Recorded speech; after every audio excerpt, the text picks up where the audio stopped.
Eto mga banateros, mga kabiyaya, talagang maituturing to na grabe tong balita na to. Hitman para kay BP Sara at kay Martin Romualdez, nakaredy na. At etong makakalaban kay Vice President Sara Duterte sa darating na 2028, tukoy na. Naku po, mga banateros, dapat niyong i-share etong video na to para malaman ng lahat, para malaman ho ng iba pa nating mga kababayan. Sadyang sobrang delikado po ito, no? Etong ganitong plano para kay BP Sara. Kay Martin Romualdez wala tayong pakialam doon, pero kay BP Sara ay talagang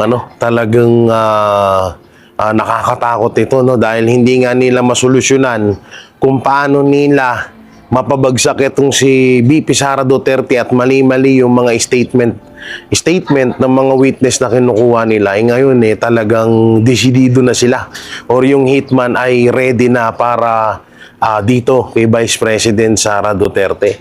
So yung mga Banateros, isang mabiyayang araw sa inyo. Yan, Jay Guevara ulit ng Banateros Brothers. At ito nga, no, pag-usapan nga natin ito. Pero mamaya na, ha? Oo, paki-like and share muna itong vlog natin. Ito, pasensya na kayo, medyo mahangin dito. Kasi ako ay nasa probinsya. Aba, probinsya. Ito nga, may pag-usapan nga natin itong isang matinding katarantaduhan na ginagawa ng iba't ibang mga network. No, kasi nga kung mapapansin niyo ngayon, imbis na ibalita ho ng mga mainstream media, na ibang mainstream media, yung mapatungkol ho, no, yung mapatungkol ho sa issue na kinakaharap ni Romualdez at BBM, tapos yung pagpapakalat ng fake news ni Bongbong Marcos na naaresto na itong si Saldico ay hindi natin nakikita sa ibang mainstream media, no? Ang malapit pa dito ang binabalita lang nila yung about kay Bernardo na itinuturo si former Senator Bong Revilla at itong pangdidikdik kay Senator Chis Escudero.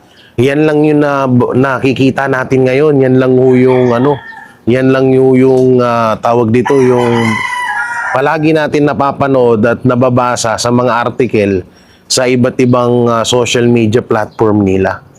Kasi nga ngayon, no, mga Banateros, mga kabiyaya, etong issue kay Senator Chis Escudero at kay former Senator Bong Revilla, talagang halos wala akong naniniwala. No, walang naniniwala na na may ginawa silang anomalya dito sa mga pondong hinahanap natin. Lalong-lalo na kay Senator Chis Escudero at Bong Revilla. At talagang alam na ng mga Pilipino na ginagawa lang silang panakip butas, or matatawag na sila lang yung pinangda-divert para mapagtakpan ng issue ng Administrasyong Marcos at ng kanilang ginagawang hayupan sa palasyo, no? So ganyan po ang nakikita natin ngayon. Ang kinagandahan ngayon, mga Banateros, mga kabiyaya, ay yung comment ng mga kababayan natin, yung komento ng mga netizen. Ang kinaganda doon, bawat post ng iba't ibang mainstream media, ang sabi ng mga kababayan natin, mulat na sila at alam naman na nila kung sino yung mastermind. Nakakaawa daw itong sila Senator Chis Escudero at si former Senator Bong Revilla, dahil nga daw alam niyo na tipong wala naman daw talagang kasalanan, pero sila yung dinidikdik, at sa halip ay sila pa yung nakakulong, katulad ni former Senator Revilla. So doon, ang maganda kasi dito ay namumulat na or nalalaman na, or hindi na inosente, or hindi na kayang bulagin ng administrasyon itong mga kababayan natin. No, itong mga kababayan natin, alam naman na nila kung ano yung punot dulo at kung ano ba talaga kung sino ba talaga yung mastermind na kahit anong gawin nilang propaganda or gawa-gawa ng issue. Nakakatuwa lang dahil ako, pinagtatanggol ko si Senator Chis Escudero, hindi dahil kilala ko siya, hindi ko siya kilala. Wala akong pakialam dyan kay Senator Chis Escudero, no? Ang akin lang kasi dito, tama naman yung ginawa niya nung siya ay Senate President pa sa pag-archive ng impeachment kay Vice President Sara Duterte. At kay Revilla din, 'di ba? Alam nyo naman na si Bong Revilla, binabanatan din ho natin 'yan. At alam naman nyo na partido ho 'yan. Nung tumakbong senador 'yan, ay kapartido ho 'yan ni Bongbong Marcos Jr., 'di ba? So, sa madaling salita, ay hawak niya 'yan. Yun nga lang, sa pamamagitan nga rin ng impeachment ni BP Sara na hindi pumirma yung kamag-anakan niya, yan din yung isa nakikita natin kung bakit siya yung papanakip buta sa issue ni Marcos Jr., Lisa at Sandro Marcos, lalong-lalo na ni Martin Romualdez.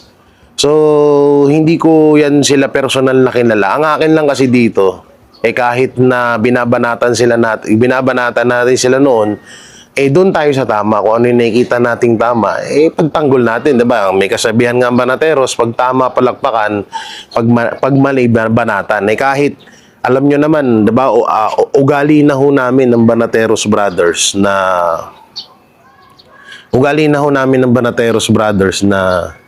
kahit kalaban yan, kung nasa tama naman, sinasangayon na namin.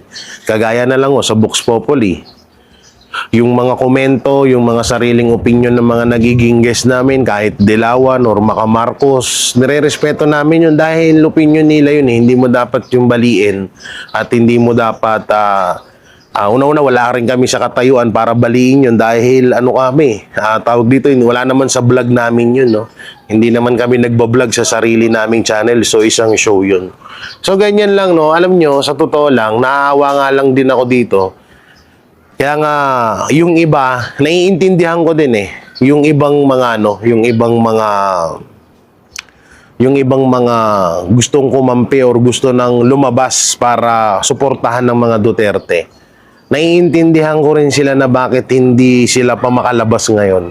Dahil natatakot sila na baka mangyari sa kanila yung nangyayari kila Senator Chis Escudero at former Senator Bong Revilla. Ayan, katulad din nila Senator Bato de la Rosa, 'di ba? So, kapag sa panahon kasi ngayon, kapag isa kang politiko at nalaman ng administrasyon na kumakampi or kakampi ka or hindi ka susunod sa kanila, talagang tipok ka. No, talagang wawalang yain at gagawan-gawang kanila ng kaso kagaya ng ginagawa kay Pastor Apollo Siquibulay, 'di ba? Hindi nila kayang bayaran ng SMNI, hindi nila kayang bayaran si Pastor. Anong ginawa? Ginipit, kinulong nila. So, ganyan na ganyan lang talaga tayo paulit-ulit lang na senaryo ang ginagawa ng administrasyon sa mga hindi nila kakampi. So, ngayon, naiintindihan na natin, bakit hindi lumalabas yung ibang mga politiko para magsalita, no? Laban sa administrasyon. Pero dapat talagang ipaglaban nila yan dahil syempre kaya nga sila nandyan, kaya nga sila ibinoto para ipaglaban talaga kung ano yung tama. Ngayon siguro hindi rin natin kasi baka nga natatakot, 'di ba? Sa tingin ko yung kay Isko Moreno din, 'di ba? Kaya naging ganyan ngayon si Isko Moreno, marami talaga na dismaya kay Isko Moreno at ako rin, alam niyo yan. Alam ko rin ang pakiramdam niyo na dismayado kayo kay Isko Moreno. Ngayon, naiintindihan ko rin siya bakit siya nagiging balimbing ngayon. Dahil nga, takot siya, 'di ba? Takot siya na mapag-initan, tanggalan ng pondo, kagaya ng Davao, na walang pondo. Pero ang kinaganda sa Davao, dahil magaling nga ng mga namumuno doon sa Davao City, walang utang. At pinakamaganda pa, napapalakad nila ng maayos. So, kagaya nga niyan, 'di ba? Katulad nung sinasabi yung ginawa dati ni Congressman Leandro Libiste na, "Oy, lumabas na kayo, magsalita na kayo, lumaban na kayo." So sinagot ng ilang mga kongresista yan na, "Hindi naman kami katulad mo na ubod ng yaman or bilyonaryo na kaya mong sustentuhan yung distrito mo sa pamamagitan lang ng sarili mong pera." No, kasi ganoon ang kalakaran Pag hindi ka pag hindi ka kaanib, pag hindi ka kakampi, pag hindi ka nila kayang hawakan sa leeg, tanggalan ka ng pondo. 'Di ba? So ngayon may mga bali-balita nga na diyan sa impeachment din. Speaking of Pondo, 'di ba dati nagkaroon ng tigwa 150 million ata at may congressman na umamin nun. At ang congressman na umamin nun ay si Suan ata ba yun, kung di ako nagkakamali. Na pag hindi sila pumirma sa impeachment, mawawalan sila ng pondo. So ganyan yung panggigipit na ginagawa ng administrasyon sa mga politiko din. Yun nga lang, bilang mo lang sa daliri mo yung mga congressman, senador na may matatawag na yagbols o matatawag na matapang, walang sinisino, walang sinusunod, walang pwedeng makapigil sa ginagawa nila. So ngayon yan nga, ang kinaganda nga lang talaga dito mga banateros, mga kabiyaya, ay namumulat kayo sa totoong talagang nangyayari at hindi kayo nagpapaniwala kasi biruin mo kung talagang buti na lang talaga hindi naman sa pag-aangat ng bangko namin ng mga banateros, mga vlogger. Pero kung iisipin nyo, buti na lang din talaga nandito kami. Kasi kung wala kami dito sa naghahatid ng tunay na balita sa inyo, nag-a-analyze ng kung sino yung tama at mali, marami talagang maniniwala kasi una-una mainstream media, 'di ba? Yung ABS-CBN, GMA, TV5, 1PH. Marami pa maraming mga network na Ultimong Radyo, 'di ba? Ang pinapalabas lang mali. Puro kamalian ng Duterte, puro kamalian ng ibang politiko. Pero yung pinakamaling-mali talaga na yun ang totoo na ginagawang kahiyupan ng administrasyon na Marcos, hindi nila binabalita. So yung iba tuloy natin mga kababayan na patuloy na nanonood sa television na hindi marunong sa social media, yun lang yung napapaniwala, yun lang din yung pinapaniwalaan nila. Kagaya niyan, 'di ba? Dati may kwento ako. Sinabi ko dati na may isa akong kakilala na Maka-Marcos, 'di ba? Maka-Marcos siya at sinasabi niya nga sa akin na kahit ano daw mangyari, Marcos siya kasi yun daw yung totoo. Yung mga ganong tao na yun, yung tao na yun, hindi marunong mag-cellphone. Puro lang nood sa TV. So, yung yung napapanood niya sa TV, sa mga bali-balita, yun lang din yung papaniwalaan niya. Yung ka-fake newsan nga ni Marcos Jr. mapatungkol sa pag-aresto kay Saldico. Hanggang ngayon, naghahanap ako ng balita, pero wala naman na ibabalita, di ba? At ang binalita ay yung sinabi ni Auntie Claire na wala daw sinabing inaresto si Saldico, kundi kung hindi ako nagkakamali, maaari daw, parang tinatanggi ng palasyo na wala daw sinabing ganun si Bongbong Marcos. Samantalang nabasa nating lahat yun.